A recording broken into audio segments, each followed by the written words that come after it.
Tramp İranlı etirazçılara səsləndi. Davam edin.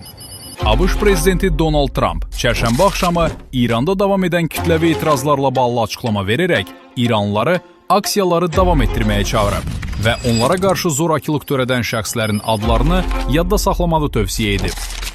Trump bildirib ki, kömək yoldadır, lakin bu yardımın nədən ibarət olacağını açıqlamayıb. Paylaşım edərək yazıb: İranlı vətənpərvərlər, etirazları davam etdirin, qurumlarınızı ələ keçirin, kömək yoldadır.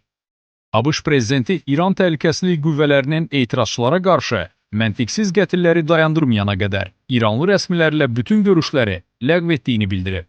Sonrakı çıxışında isə etirazçıların öldürülməsində və zorakılığa məruz qalmasında iştirak edən şəxslərin adlarını yadda saxlamağa çağıraraq onların çox ağır bədəl ödəyəcəyini deyib.